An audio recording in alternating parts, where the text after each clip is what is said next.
저처럼 여러분들 보통 사람들에게 크게 관심이 없는 사안입니다. 그래도 자본주의라는 게 참 대단하다는 생각이 드는 겁니다. 아주 작게 개인이 여러분들 한 4,000불 정도를 지불하게 되면은 개인용 AI 슈퍼컴을 여러분들 만들어가, 슈퍼컴은 연산 기능이 보통 컴퓨터보다 한 뭐 몇십 배 정도 여러분들 10배 뭐 이렇게 더 연산 능력이 뛰어나고, 특히 AI 관련된 업무처럼 특정 업무에 특화된 그런 컴퓨터입니다. 그거를 우리가 슈퍼컴이라 하는데, 그 슈퍼컴을 손바닥 크기만큼 여러분들 적게 만들어 가지고 4, 5천 불 가격에 파니까 초당 1,000조 번 연산하는 그런 컴퓨터를 파니까 자본주의가 참 대단하다는 생각이 들고, 엔비디아라는 회사가 새로운 수요를 만들어내는 거죠. 젠슨 황이 대만 컴퓨텍스 기조연설에서 이야기했네요. 이번에 나오는 브랜드명은 DGX 스파크, 이런 모델을 만들었는데, 여기 보시면은 참 대만계 미국인, 요즘엔 참 대만계 전성시대입니다. 엔비디아 DGX 스파크 AI 슈퍼컴퓨터를 만든 겁니다. 이렇게 작습니다. 이렇게 작습니다. 자본주의가 참 여러분 대단하다는 생각을 듭니다. 이렇게 작게 만든 겁니다. 여기 사양을 보게 되시면은 글레이스 블랙웰 GPU 하나가 들어가 있고, 그다음에 또 글레이스 CPU 또 하나가 들어가 있고, 요 두 개는 이제 엔비디아 작품일 것이고, 하이밴드 밴드위드스 유니파이드 메모리, 이건 아마 DDR5X니까 삼성전자나 뭐 SK 하이닉스에서 납품한 것 같고, 메모리 기능이죠. 이렇게 작게, 그다음 앰프처럼 이렇게 만드는데 이게 작네요. 그러니까 뭐 여유가 있는 사람이야 뭐 꼭 필요하지 않더라도 자기 데스크톱 컴퓨터나 노트북에다 하나 연결해 쓰고 싶겠죠. 참. 이 보시기 바랍니다. 이렇게 작게 만든 겁니다. AI 개인용 슈퍼컴퓨터가 이렇게 작은 겁니다. 이렇게. 이번에 대만에서 이제 기조 강연하는데 자기 컴퓨터가 있으면 이게 여러분들 이게 AI입니다. 그러니까 연결해가 쓸 수 있겠죠. 참, 자본주의가 대단합니다. 지금은 한 5,000불 하지만 또 내년 되면 한 2,000불로 떨어질 거고요. 그 다음 해가 되면 1,000불로 떨어져가 결국 나중엔 모든 사람이 AI 슈퍼컴퓨터를 쓰겠죠. 이게 나오는 겁니다. 그게 3,999불이네요. 엔비디아 DGX 스파클 4테라바이트, 두 개를 사면은 8,049불이네요. 그죠? 그리고 여러분들이 이렇게 보니까 엔비디아 그 홈페이지에 가보니까 프리오더 사전 예매를 받는 모양입니다. 여름부터 판매한다고 하니까 참 대단하네요. 개인이 슈퍼컴을 가질 수 있는 시대고, 그 슈퍼컴이 이렇게 작은 거니까 사양을 여러분 한번 비교해 봤습니다. 이게 이제 이번에 나오는 AI 개인 슈퍼컴 일반 고급 노트북 한 10배 정도 되네. 10배 성능이. 가격은 한 2배, 성능은 10배, 가격은 2배. 그런데 뭐 일반적인 업무 처리는 이렇게 슈퍼컴이 더 적합하지 않죠. 여기 또 이제 스토리지도 1 내지 2 테라바이트고 이건 4 테라바이트 2배 정도 되고,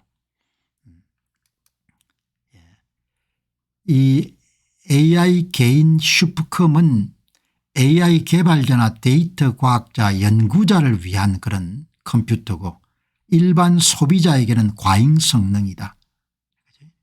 과잉 성능이지만 이런 사람들이 폼 나니까 앞으로 사겠죠 뭐. 그죠? 뭐 여러분들 우리가 마치 여러분 아웃도어의 그런 옷도 마찬가지로 과잉 스펙을 가지고 이런 북한산을 가지 않습니까? 마찬가지인 거죠. 예. 일반 노트북과 데스크톱은 다목적 장치인데 비해 가지고 이번에 나온 AI 개인 슈퍼컴퓨터는 AI 특화된 추론 작업이나 이런 특화된 그런 AI 워크로드 AI에 특화된 작업을 훨씬 더 빨리 처리할 수 있는 거죠. 그러니까 아마 보통 컴퓨터 할 때는 끄고 이렇게 오프 상태고 AI 작업을 할 때는 온 상태로 하는 그런 또 기구가 있을 겁니다. 그러니까 일반인은 필요가 없지만 오늘 이제 세상이 참 이렇게 바뀌어간다 차원에서 한번 여러분들에게 AI 연산 성능은 10배 이상 그다음에 메모리 기능도 2배 이상 고급 데스크톱 대비 3배에서 5배 정도 이상 AI 특화된 그런 작업에 익숙한 그런 제품이다. 이렇게 보시면 좋겠네요. 인공지능 슈퍼컴퓨터를 크리스마스 선물로 하나쯤 가질 수 있는 그런 시대가 됐습니다. 이렇게 이야기하네요. 예.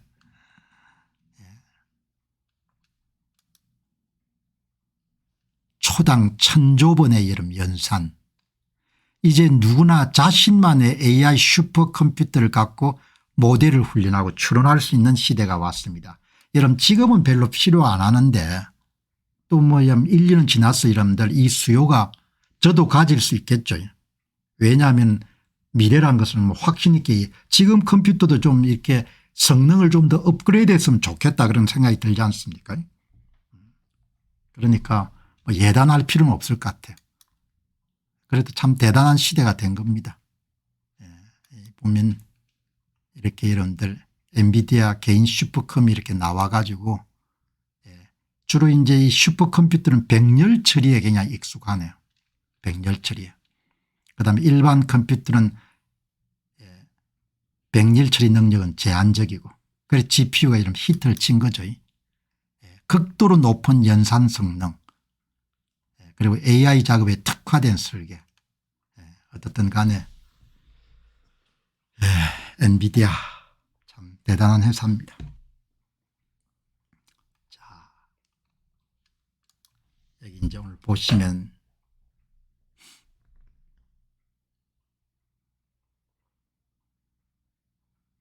이게 앞서 가지고 여러분들 프론티어에 서 있는 사람들의 이야기를 직접 들을 수 있는 시대가 됐으니까.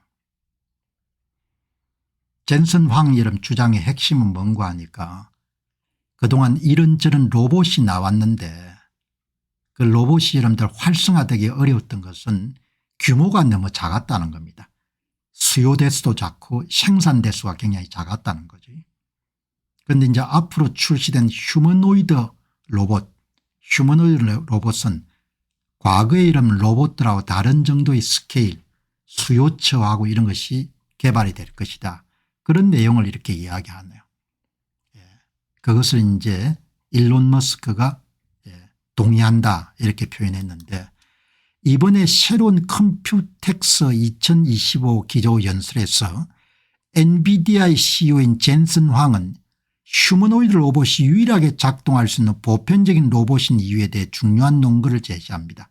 많은 분야 공장뿐만 아니고 가사노동까지 침투할 수 있는 이유가 그 이유는 기술이 규모를 필요로 하기 때문입니다. 지금까지 우리가 보유한 대부분의 로봇 시스템은 너무 적은 부피를 가지고 있습니다. 볼륨을 판매량이 적은 겁니다. 이러한 낮은 판매량으로는 플라이휠을 제대로 돌릴 수가 없다는 거죠. 플라이휠을 좀 제대로 돌려야 대량 생산 체제가 되려면은 대량 수요 대량 생산이 돼야 된다는 겁니다. 그게 가능한 첫 번째 로봇이 휴머노이드 로봇이 될 것이다. 이러한 적은 규모의 시스템은 플라이휠을 충분히 빠르게 발전시킬 수 있는 기술 규모를 달성하지 못할 것입니다. 그런데 이 휴머노이드 로봇은 그런 단계까지 진출하게 될 것이다. 그런 이야기를 하네요.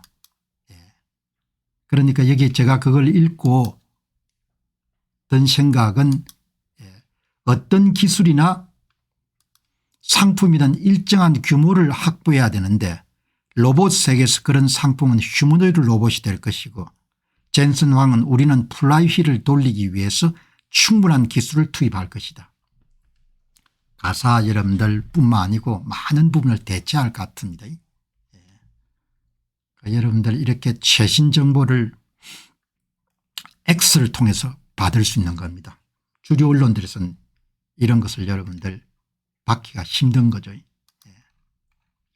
자, 여기 보시죠. 이게 여러분들 오늘 처음으로 화성에 연구 주거지를 구축할 수 있는 로켓이 여기에 있습니다. 스타쉽입니다. 스타쉽. 이제 9번째 여러분들 실험을 앞두고 있는데 이 로봇이 아니고 여러분들 우주선 이게 이제 발사가 상단이 있고 하단이 있네요. 이 하단은 추진체입니다. 아마 여기서 이 부분까지가 추진체인 것 같아요. 상단에 올라간 다음에 이제 분리가 되죠. 이렇게 올라갑니다. 쫙 올라가 가지고 그리고 이제 이 추진체 밑부분에 이게 여러분들 이게 재활용 가능한 엔진이 몇 개입니까? 몇 개가 이렇게 붙어가 이런 활동을 하는 거죠. 기술적으로 이제 화성 탐사를 위한 스타쉽 프로젝트가 상당히 진행된 것 같아요. 가장 여러분 중요한 것은 재사용 가능한 로켓이 거죠.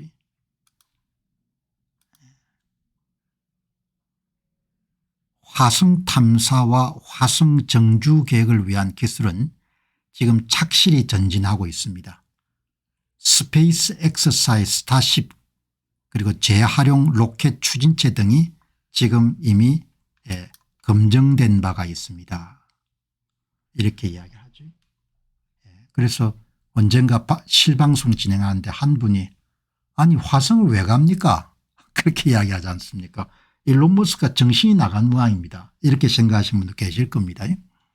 근데 우리가 항상 살아가면서 우리가 갖고 있는 지식이나 이런 범위 내에서 모든 것을 이런 예단할 필요는 없는 거죠. 글쎄 일론 머스크가 화성 탐사를 한다? 왜 가지? 이렇게 물어야 되는 거죠. 여러분들 지구가 살 수가 없지 않습니까? 더워 가지고 이제 앞으로 사람이 여러분들 사는데 뭐 한 100년 이렇게 살다 가는 건데 이런 사람들 시계 보시기 바랍니다. 시야가 어마어마하게 여러분들 넓고 시계가 길죠. 태양 밝기가 계속 증가하고 태양의 반지름이 확장되기 때문에 지구가 이름 뜨거워져 가지고 지구가 결국 없어질 수밖에 없다는 거 아닙니까? 이 사람들이 갖고 있는 문제의식이. 이 보시죠. 일론 머스크가 여러분들 동의한 내용입니다. 사람들은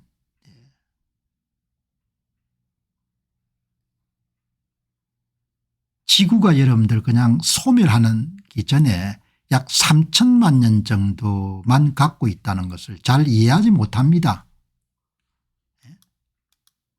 사람들은 지구의 멸종 사건이 터지는데 3천만 년밖에 남지 않은 것을 잘 이해하지 못합니다.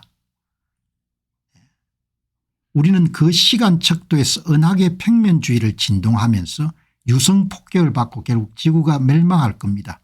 우리는 준비를 해야 됩니다. 인간의 생존을 위해서 범위와 규모를 확장해야 됩니다. 여기 보시죠. We must expand in scope and scale to survive.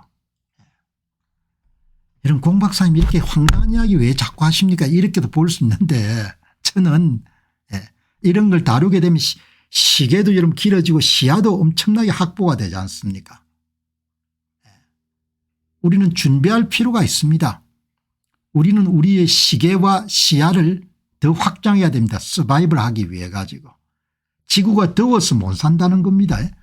아니 우리 죽고 나면 아무 소용이 없습니다. 그렇게 생각할 수 있는데 선각자들은 그렇게 먼 미래를 생각하는 겁니다. 3천만 년 정도밖에 시간이 없다는 겁니다. 일론 머스크가 화성 탐사를 이름 추구하는 이유가 지구가 없어진다는 겁니다. 여기 보시면은 일론 머스크가 동의하는 그래프입니다. 이게 붉은색이 뭡니까? 태양의 밝기입니다. 이게 보라색이 뭡니까? 태양의 반지름입니다. 이게 점점 확대가 되는 겁니다. 여기에 김희영님 아주 동의하시네. 시야가 넓어져 좋습니다. 시야가 넓어야 되거든. 시야가. 그래서 제가 굳게 여러분들 앞으로 다시 돌아가지 않는다는 겁니다. 인생은 원웨이라는 생각을 제가 평소에 가져왔기 때문에 이렇게 아침마다 시야와 시계를 확장하고 이런 유익한 정보를 대하면 사람이 얼마나 여러분들 삶이 달라지겠습니까? 여기 한번 보시기 바랍니다. 우리는 100년을 살지만 이 양반들이 생각하는 것은 몇천 년 몇십억 년 정도를 생각하는 겁니다. 붉은색은 태양이 점점 밝아져 가지고 지구를 데워버리는 겁니다. 보라색은 태양이 점점 팽창하는 겁니다. 그걸 멈출 수가 없는 겁니다. 그 일론 머스크가 이거젝틀리를 하지 않습니까? 당신 말이 옳다는 거 아닙니까? 여기 보시기 바랍니다. 태양의 밝기를 멈출 수가 없다는 겁니다. 점점 밝아져 가지고 지구를 어마어마하게 덥게 만드는 겁니다. 보라색 보시기 바랍니다. 태양이 팽창하는 건 팽창을 막을 수가 없다는 겁니다. 이거를. 모든 생명체가 멸종하게 될 것입니다. 다른 출구를 찾지 못하면 약 5억 년 안에 태양의 밝기가 증감에 따라 탄소 순환이 파괴되고 지구상의 복잡한 생명체들이 모두 사라질 것입니다. 약 10억 년 후에는 바닷물을 끓이고 지구를 완전히 소독해 버릴 것입니다. 태양이 팽창하면서 양보에 멈출 수가 없습니다. 그래서 여러분들 일론 머스크가 화성 탐사를 계획하니까 얼마나 여러분들 대단한 겁니까? 그러니까 한국 여러분 정치하는 사람들이 그냥 쪼무레기처럼 보이는 거죠. 기생충처럼. 그냥 그게 뭐 그냥 살아가야 이러면 앞으로 한 3, 40년 더 살 건데 나라를 망하게 못해가 이러면 안달복달하니까. 이 보시기 바랍니다. 태양 밝기와 태양의 여러분들 팽창 속도 때문에 궁극적으로 지구상에 더 이상 생명체가 생존할 수 없다는 겁니다. 그래서 화성 탐사를 해야겠다는 겁니다. 그러니까 항상 우리가 살면서 우리가 갖고 있는 시야 안목을 가지고 상대방을 미리 재단할 필요는 없다는 겁니다. 왜 그럴까 이렇게 생각하는 거죠. 왜? 여기 보시게 되면 마리오 나왈이라는 사람이 지구의 산소는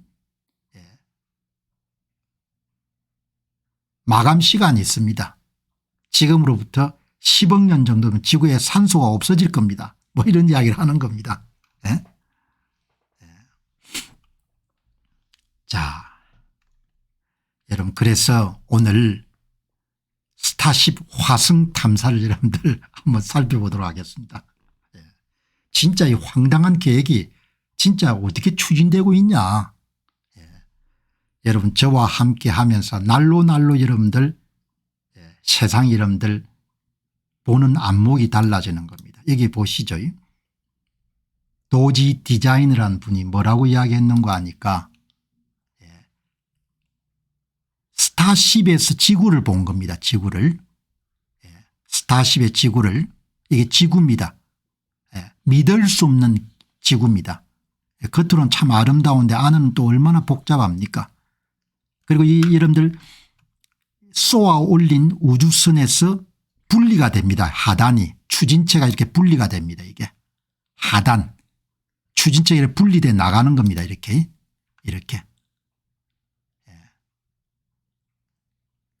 그러니까 일단 일정 궤도에 오른 다음에 하단의 추진체가 분리돼 가지고 발사한 발사대로 여러분들 향하는 겁니다. 대단하죠. 이렇게 여러분들 하단에 추진체가 분리돼 가지고 원래 발사된 장소로 이런 복귀해서 재활용이 되는 겁니다. 이렇게. 이렇게 이런 분리가 되는 겁니다.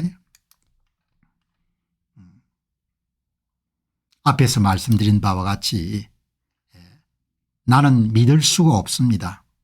사람들이 태양이 평창하고 있다는 것을 이해하지 못하는데 제가 믿을 수가 없습니다. 태양이 평창하고 있는 겁니다. 태양이. 지구가 데워져가 지구에 사람이 살 수 없을 겁니다. 이렇게 생각하는 겁니다.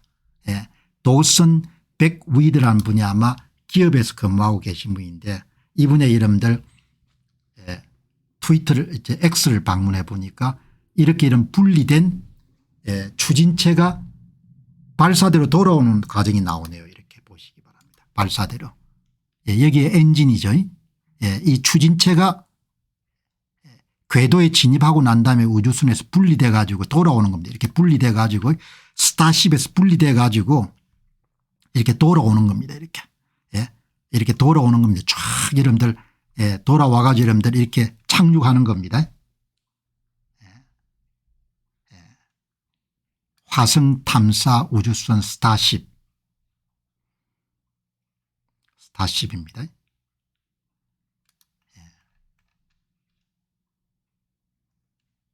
스타쉽. 상단. 우주선 여러분 상단이 있고 하단이 추진체 엔진을 포함해가 여러분들 우주선을 올리는 그것을 전문용어로 슈퍼 헤비 부스터라고 하네요. 슈퍼 헤비 부스터. 이게 이름 슈퍼 헤비 부스터입니다. 슈퍼 헤비 부스터. 슈퍼 헤비 부스터. 그러니까 이 보시면은 제가 한번 찾아보니까 이 상단입니다. 상단. 이 상단. 이걸 스타쉽 로켓이라고 하고 수백 톤을 여러분들 여기에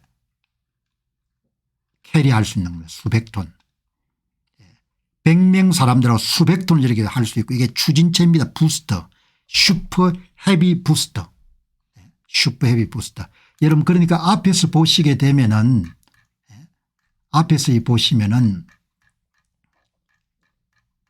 여기 앞에서 보시게 되면은 이 상단이 여러분들 뭐죠? 로켓이고 하단이 슈퍼 헤비 부스터인 겁니다. 이렇게. 이게 상단이 이름 로켓이고 승무원 100명 더하기 수백 톤을 여러분들 가져갈 수 있는 로켓이고 밑이 여러분들 이 밑이 여러분들이 흰색이 있는 이 부분이 부스터 슈퍼 헤비 부스터인 겁니다.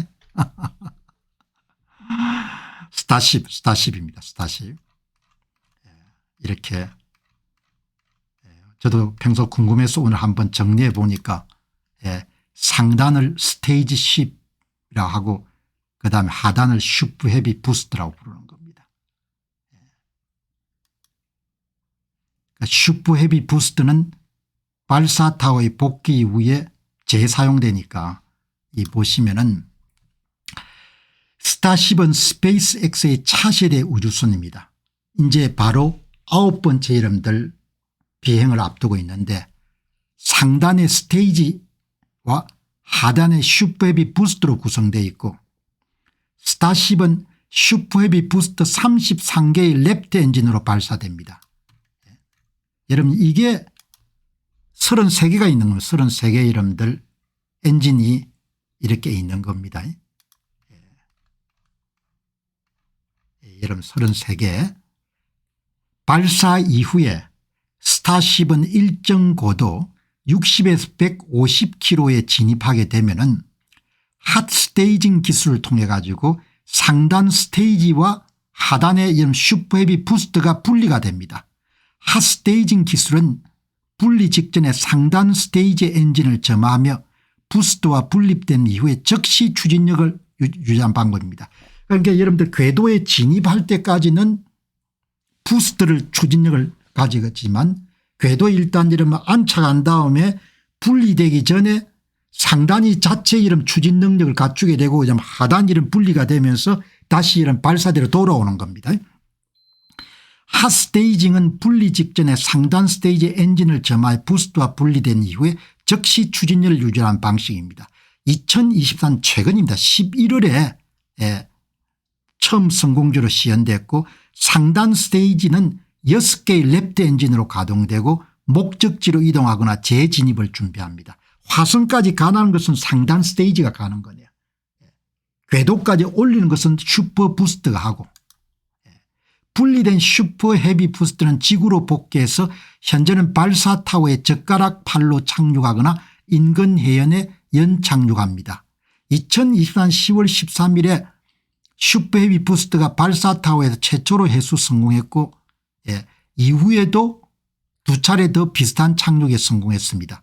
이것은 재사용 가능성을 입증하는 중요한 단계입니다. 슈퍼 헤비 부스트를 여러분 재활용하는 10번까지 활용하는 목표를 가지고 추진하는데 이게 여러분들 3번 정도 성공한 겁니다.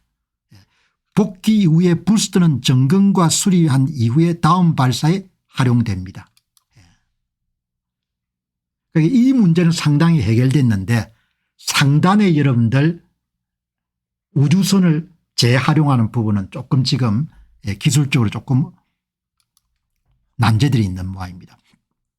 슈퍼헤비 부스트는 발사 타워에 착륙한 이후에 엔진 교체와 구조 점검을 거쳐 다음 임무에 투입됩니다.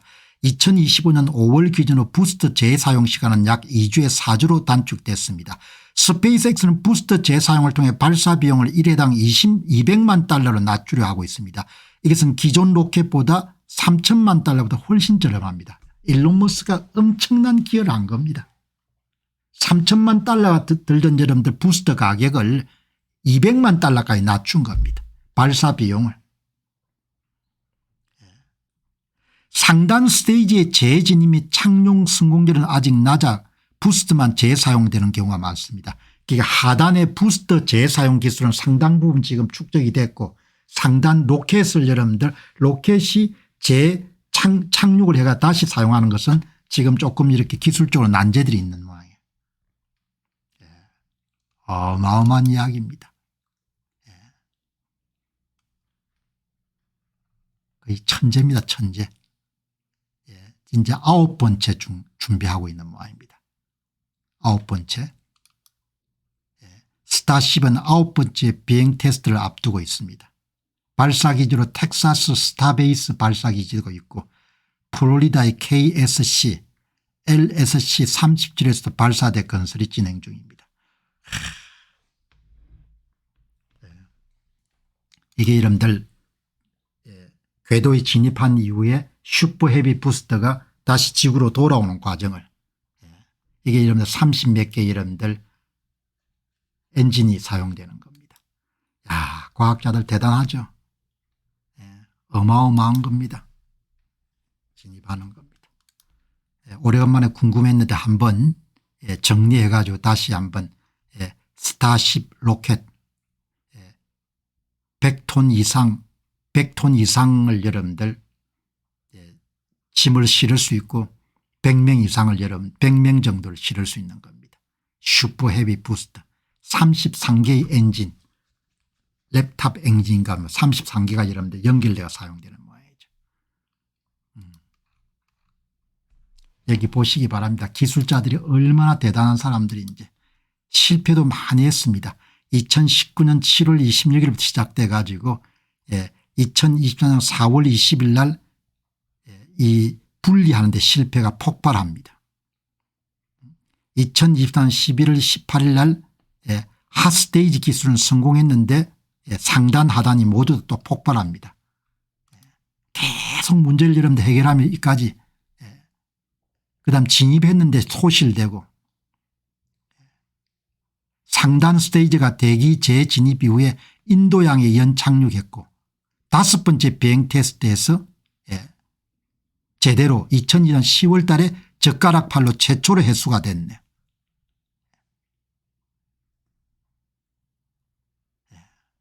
계속 시행착오를 겪으면서 여러분들 지금까지 온 겁니다. 대단하지 않습니까? 그동안 참 궁금했거든요. 스타쉽이 여러분 어떤 식으로 지금 진행되고 있는지. 자, 여러분 오늘 방송 시야가 얼마나 넓어집니까? 이 보시기 바랍니다. 이 기술자들 하는 거 보시기 바랍니다. 지금 이제 상단 기술이 조금 난항을 겪고 있는 모양이에요. 스타쉽은 9번째 비행 테스트를 앞두고 있고 이전 비행에 실패한 상단 스테이지 재진입 및 착륙 문제를 해결하기 위해서 하드웨어 변경과 엔진 출력 프로필 조정이 이루어지고 있습니다. 여기 이러면 하단은 재착륙 재사용이 상당히 여러분들 기술이 축적이 됐고 상단이 지금 좀 문제가 있는 모양이네요. 여러분 간단하지만 얼마나 대단한 겁니까? 2019년에부터 시작해 가지고 적외도 비행 고궤도 비행 그다음에 여러분들 뭐죠 이 분리 실패 폭발 이걸 거쳐가 여러분들 엔지니어들이 결국은 성공을 시키는 겁니다.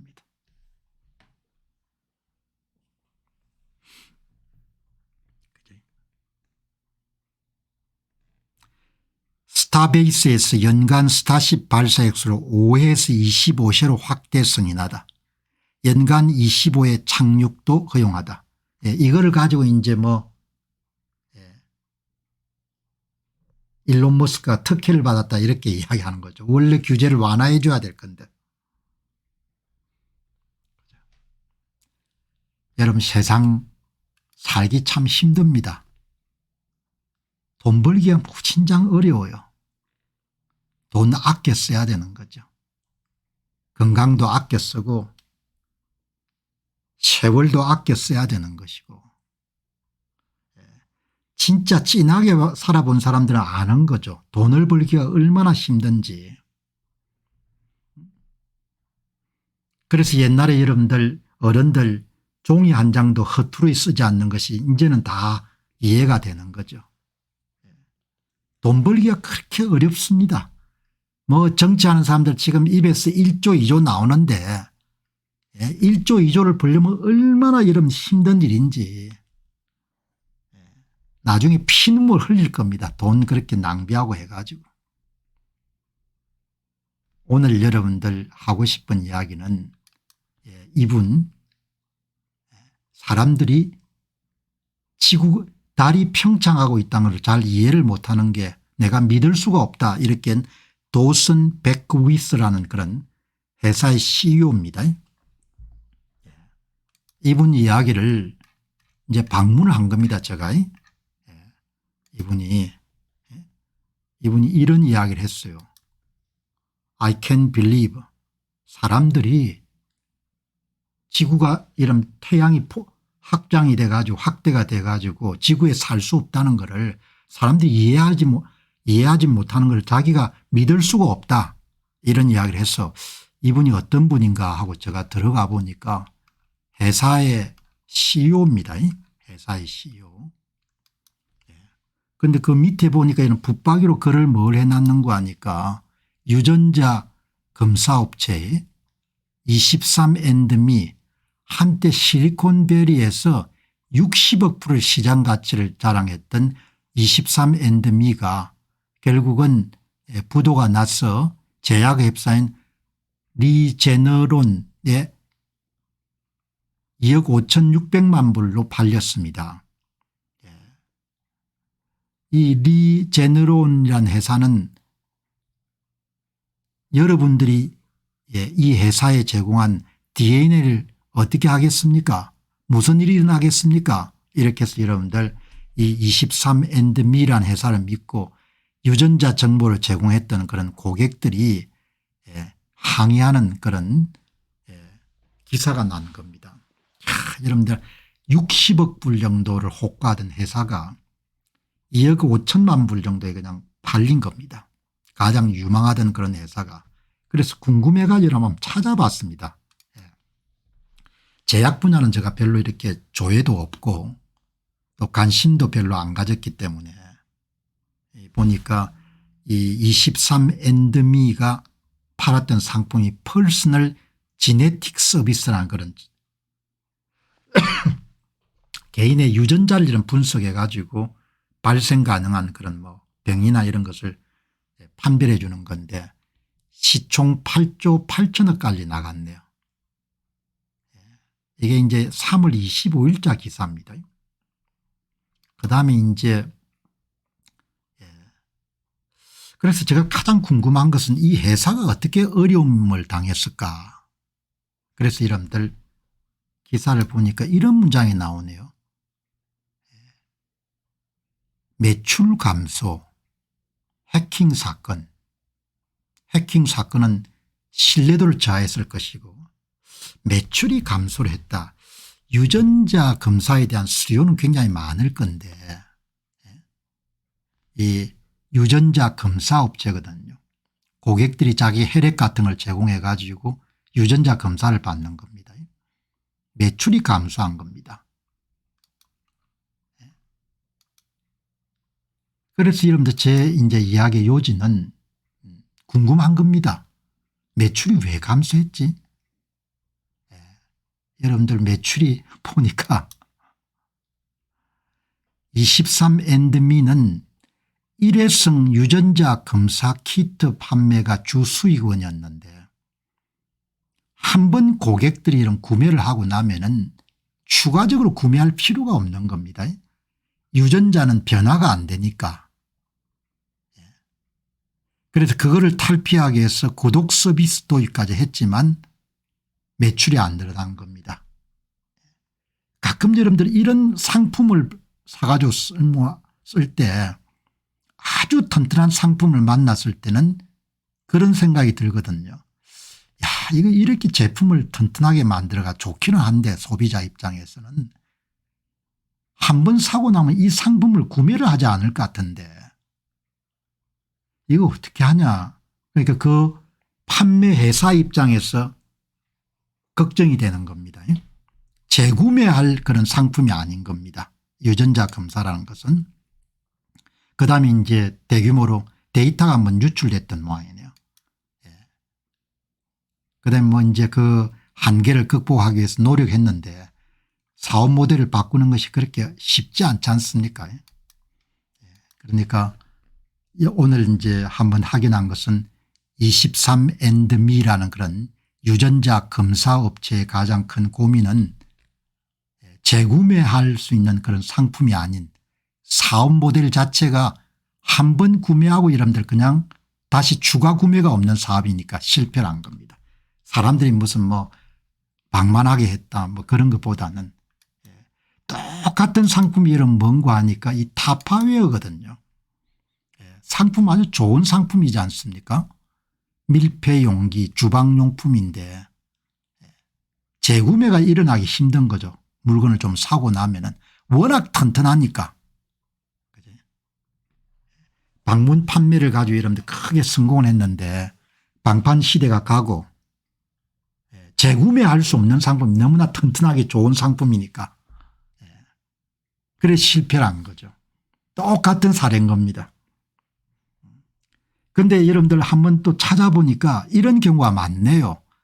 캐스퍼 매트리스 회사도 한 번 사고 나면 재구매가 일어나는데 굉장히 어려운 겁니다. 매트리스가 이러면 좀 좋은 걸 사면 오래 가지 않습니까? 반복 구매가 일어나지 않는 겁니다. 고급 매트리스. 고프로도 여러분들 인기가 있었는데 액션 카메라 있지 않습니까? 이게 달고 다니는 거. 그것도 한 번 구매하고 나면 여러분들 추가 구매할 필요가 없는 겁니다. 핏빛이라는 그런 웨이러블 기계도 마찬가지네요.